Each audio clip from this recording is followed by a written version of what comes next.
No início de abril, um ataque na Síria chamou a atenção em meio a tantas bombas que devastam o país desde 2011.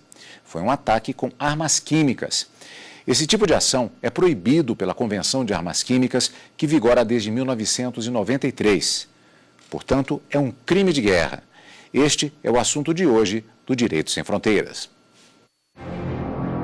A Primeira Guerra Mundial, há 100 anos, foi o palco da primeira utilização de armas químicas em massa. Alemães e franceses usaram esse tipo de arsenal. Em 1915, em uma cidade da Bélgica, foram lançadas toneladas de gases, cloro e fosgênio. 100 mil soldados morreram asfixiados. Mais de 1 milhão viveram com as sequelas do ataque até o fim da vida. Depois do término da Primeira Guerra, vários países criaram programas de produção de armas químicas. Infame também na Primeira Guerra Mundial o chamado gás mostarda, mas a produção nesses países teve de ser paralisada e destruída.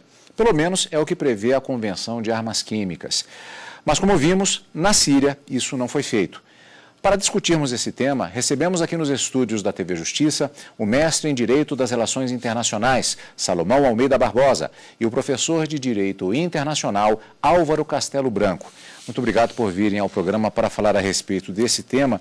Infelizmente, um século praticamente depois da sua utilização durante a Primeira Guerra Mundial, ainda um tema bastante presente, inclusive do ponto de vista da ação de diversos países, como vimos agora em relação à questão da Síria. Talvez a gênese dessa proibição, ela se dá exatamente no momento da sua utilização em larga escala, que foi exatamente a Primeira Guerra Mundial. Mas não é ainda o momento em que há uma proibição do ponto de vista jurídico, como acontece agora somente em 1993. Na verdade, mesmo antes da Primeira Guerra Mundial, já houve tentativas de proibição de armas químicas, mas quando a gente fala da Primeira e da Segunda Guerra Mundial, são realmente os conflitos mais importantes, são trágicos, mas sob o ponto de vista da própria construção do direito internacional, do direito humanitário, da proteção da dignidade da pessoa humana, foram marcos muito importantes devido até às proporções. A gente acabou de ver o vídeo aí, né, que retratou que cerca de 100 mil pessoas morreram diretamente em razão da utilização de armas químicas e mais de 1 milhão ficaram com sequelas. Então, na verdade, foi o volume, não é, as proporções gigantescas que iniciaram as discussões e a própria evolução da sociedade internacional, do direito internacional, caminhou nesse sentido. Depois da Primeira e da Segunda Guerra Mundial, nós tivemos aí uma preocupação tanto com armas químicas como outras armas de destruição em massa, que culminaram aí com a celebração de vários tratados, até mesmo esse de 93, e outras preocupações também, apesar de não ser o foco específico desse programa, mas o próprio TPI, ele tem o Tribunal Penal Internacional, ele foi criado recentemente para punir crimes de guerra, e algumas dessas condutas podem ser, inclusive, tipificadas criminalmente no cenário internacional. Pegando especificamente essa legislação de 1993, o que diz esse dispositivo, que aliás tem um nome maior do que aquele que foi citado especificamente como Convenção de Armas Químicas, o que diz exatamente, podemos resumir um pouco do que fala esse dispositivo? Claro, Cadu. Inicialmente, veja, o próprio título da Convenção, ela nos dá uma abrangência enorme. Para que nós tenhamos uma ideia, a Convenção Internacional sobre a Proibição do Desenvolvimento, Produção, Estocagem e Uso de Armas Químicas e sobre a destruição de armas químicas existentes no mundo. Então, além dela determinar a destruição, além dela determinar que os países declarem a existência de armas químicas, ela também tem essa importância até porque ela obriga que seus signatários declarem ou não a existência de armas químicas, né? Isso, por si só, é muito relevante. No caso da utilização desse tipo de armas, o que pesou mais ao longo desses debates. Eu vou fazer uma referência agora ao longo da própria história da humanidade, pelo menos em alguns momentos, particularmente a partir da Idade Média, a talvez o debate mais marcante em relação ao sofrimento causado por determinado tipo de armas ou a utilização em determinados inimigos. Isso foi objeto de debate. O próprio conceito de arma de guerra justa também foi debatido naquele período. O sofrimento causado por esse tipo de armamento pesou já na Primeira Guerra em relação à proibição desse tipo de arma? Sim, com certeza. Isso é talvez a grande preocupação da utilização de armas dessa natureza, é o intenso sofrimento, a forma, não que seja digno morrer de alguma forma, né? Mas pelo menos se você puder minorar o sofrimento. Então, você pega, por exemplo, o gás mostarda, que foi utilizado na Primeira Guerra Mundial. Ele causava um sofrimento terrível nas pessoas, queimaduras, cegueira, não é? Então, você mencionou aí, há outras preocupações, por exemplo, mesmo balas, projéteis que causem explosões, que o ferimento seja totalmente desproporcional. Então, isso tudo visa a proteção da própria dignidade do ser humano, não é? São regras de direito humanitário, não significa que a gente ainda não chegou no ponto de evolução que a guerra seja totalmente ilícita no direito internacional. Existem algumas situações onde o uso da força ainda é considerado lícito, são exceções, mas ainda há uma utilização lícita. Mas você deve minorar o máximo possível eventuais consequências e eventuais sofrimentos desnecessários, né? É uma questão um pouco difícil de imaginar o que seria um sofrimento não digno, mas a tendência é caminhar nesse sentido. Essa questão do sofrimento é muito interessante, até porque os fisiologistas dizem que esses gases são tão letais porque eles atingem o sistema nervoso, eles simplesmente comprimem os músculos. Então, o pulmão e o coração são comprimidos e as pessoas morrem exatamente com dores intensas, muito grandes. O gás sarin, que foi utilizado agora, né, recentemente, nesse caso tão polêmico, na Síria, ele causa exatamente esse tipo de sofrimento. Exatamente. Ele consegue comprimir o pulmão e o coração. E as pessoas, segundo os médicos dizem, morrem com muita dor. Tanto é que as fotos são fotos horríveis, as pessoas estão realmente em posição de bastante sofrimento. Se eu não me engano, também foi um agente dessa natureza que foi utilizado recentemente no assassinato, né, do irmão do ditador coreano. Isso. Mais ou menos uma droga que atingia o sistema nervoso central. Isso. E completando o que o Salomão disse, gera espasmo, né, e a pessoa ela fica consciente durante esse processo, o que demonstra um sofrimento. Mas em sofrimento. Sim. Dizem que a substância é tão letal que basta uma gota que foi posta, parece-me que em um lenço, e simplesmente se aproximou da narina, do nariz, fez com que ele morresse. Né? Aí temos uma questão, é até perigoso usar essa palavra interessante em relação a um assunto como esse, mas assim, esse tipo de utilização em campo de batalha, e vamos a uma outra com utilização de gás específico, o tristemente famoso, o infame Zyklon B, utilizado na Segunda Guerra Mundial nas câmaras de gás. Há uma tipificação em relação à utilização desse tipo de produto diferenciado, ou de maneira diferenciada, no campo de batalha, em um atentado individual e numa situação de extermínio, ou todos são abrangidos de uma única maneira por essa legislação internacional? A Convenção ela tenta exatamente ser bem discriminar cada um das várias denominações em que ela dá o que são os gases letais, os que são, enfim, os produtos químicos, até para que eles não possam ser confundidos com os produtos químicos aceitos, os produtos químicos que a Convenção não pode ir ao ponto de atingir, digamos, a indústria química. Até porque há dados, o Brasil é a 7ª maior indústria química do mundo.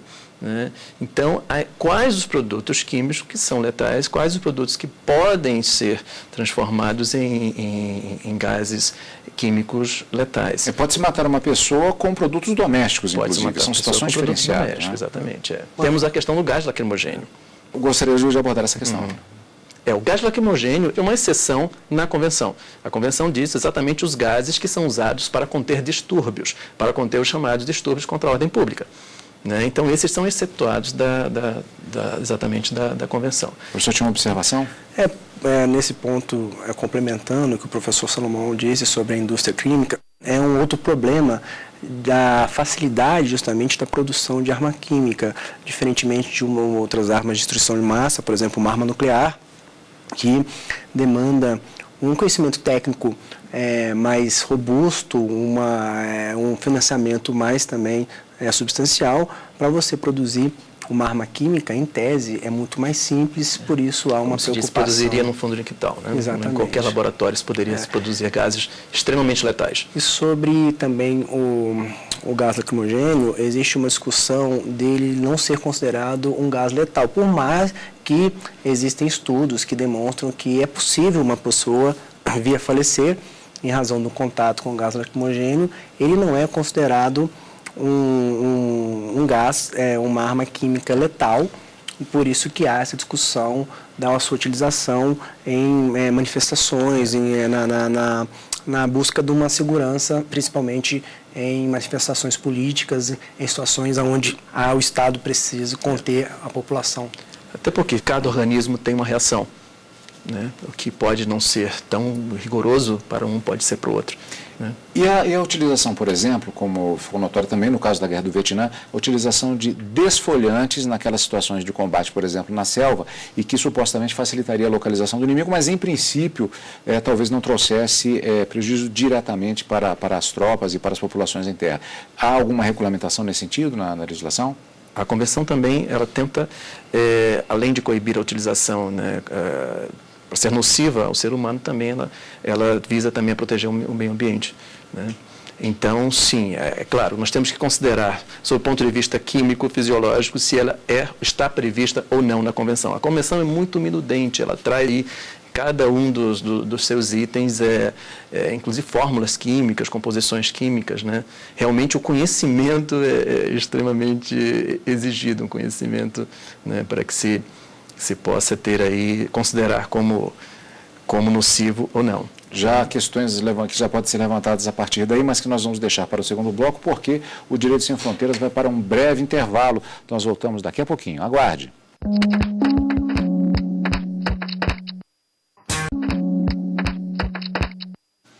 Estamos de volta com o Direito Sem Fronteiras. O assunto de hoje é o uso de armas químicas, o que é proibido.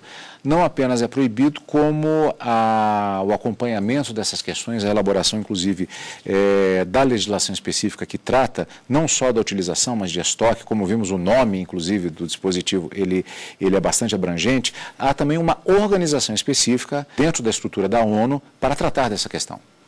Exatamente. A Convenção criou uma organização, ou seja, um organismo ligado exatamente às Nações Unidas, com esse intuito, até para que possa bem fiscalizar as determinações da Convenção. É a Organização para a Proibição de Armas Químicas. Ela é sediada na Haia, na Holanda, e tem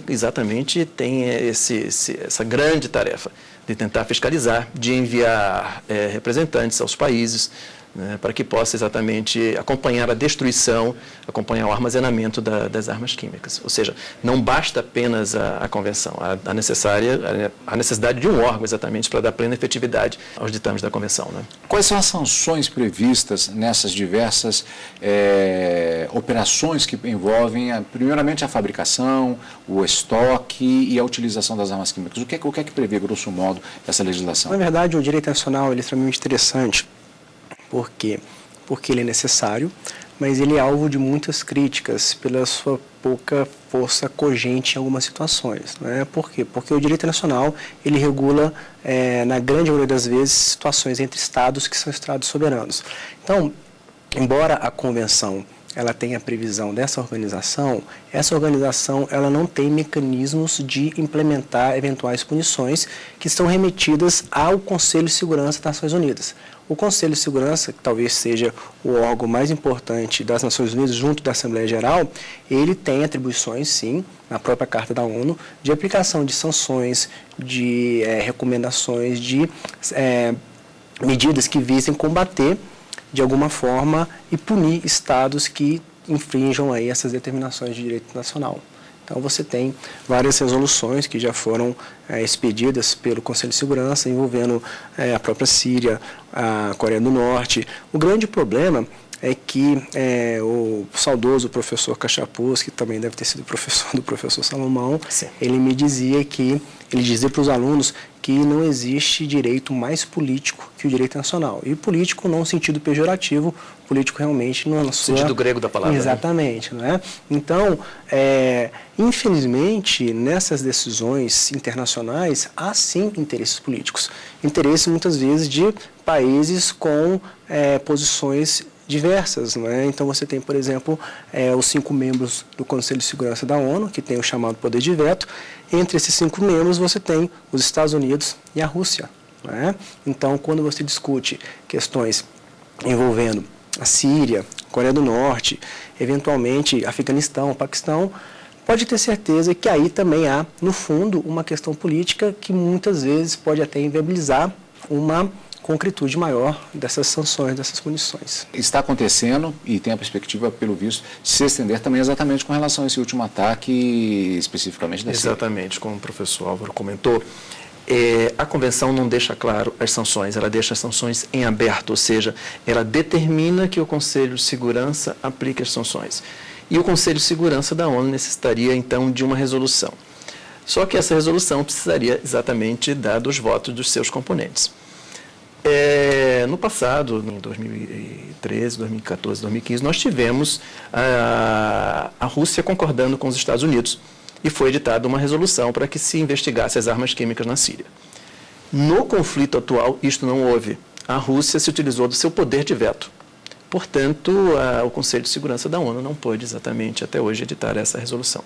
Então, está na fase das negociações, negociação política, como falei, no sentido grego da palavra, para que se possa se ter aí uma efetividade do Conselho de Segurança da ONU para que possa implementar possíveis sanções à Síria, se for o caso, né? É difícil se fazer a fiscalização até numa fase anterior, ou seja, fabricação e do estoque dessas armas químicas? Sim, tem razão do que nós falamos no bloco anterior, da certa facilidade que você tem de produzir e de até maquiar eventuais plantas, instalações nesse sentido, diferentemente de uma instalação nuclear, não é? Então, existem outros tratados de proibição de armas de destruição em massa, como armas biológicas, armas químicas e nucleares, e quando você não se confunde com essa convenção. Exatamente, são outras convenções.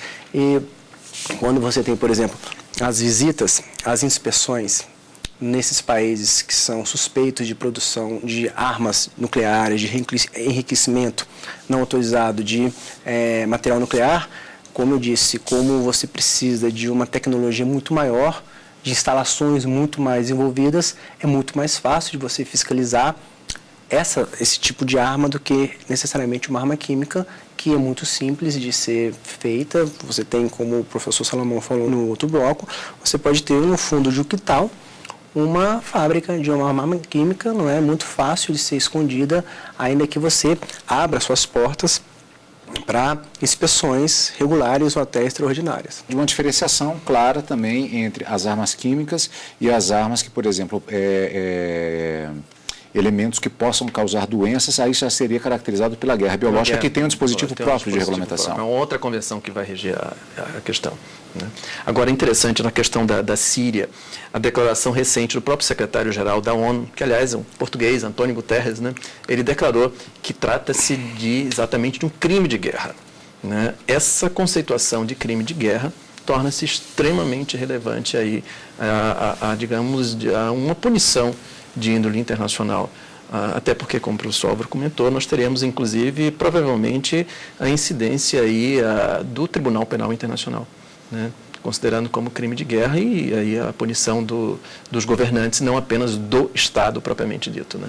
A utilização dessas armas contra determinados alvos é agravante? Por exemplo, já também tristemente notório, a utilização contra hospitais, contra crianças. Né? Isso também está previsto do ponto de vista legal? Sim, dentro do direito nacional existe uma subdivisão, que é o direito humanitário, que é o direito dos conflitos armados. Na verdade, tudo que a gente está falando hoje aqui, proibição de armas químicas, destruição em massa, estaria dentro desse subramo do direito humanitário.